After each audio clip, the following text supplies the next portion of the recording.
Bonjour, c'est Évariste, inflation pluriannuelle de la famille. Voilà ma dernière vidéo dans laquelle je vais vous parler de certaines actions pour lutter contre le racisme. Tout d'abord, je vais commencer avec des idées simplement qui pourraient être mises en place par tout le monde, un peu chaque jour et qui permettra de faire diminuer le racisme selon moi.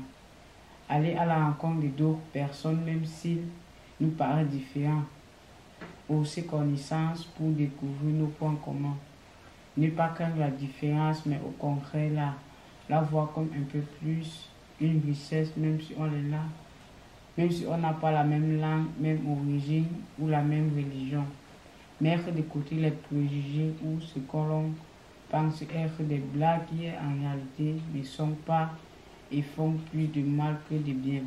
Dénoncer toute forme de racisme en expliquant aux gens les conséquences de leurs actes, sensibiliser et éduquer les gens aux formes du racisme qui existent dans notre société, car comme UNICEF, le soutien, le préjugé et la haine ne viennent pas naturellement. Ce sont des comportements acquis qui est possible de changer.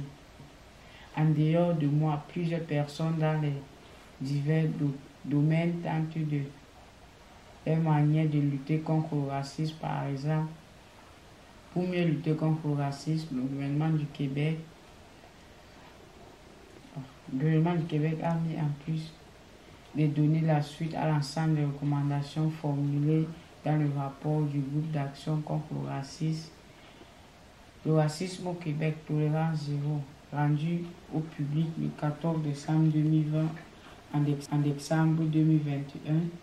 Un bilan gouvernemental de la mise en œuvre de ce rapport a été réalisé. Parmi les réalisations mises en lumière, on peut citer la nomination d'un ministre responsable de la lutte contre le racisme, la mise sur pied d'une campagne nationalisée de sensibilisation, l'inclusion de la question du racisme dans les parcours scolaires des jeunes.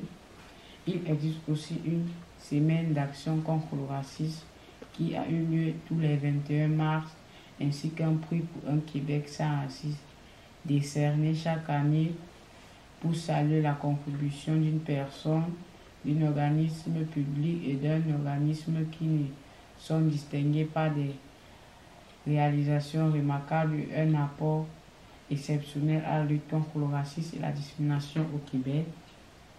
En plus du gouvernement ou des associations, les artistes peuvent aussi s'engager comme au travers des films tels que La couleur pour Malcolm X ou encore Mandela, un long chemin vers la liberté.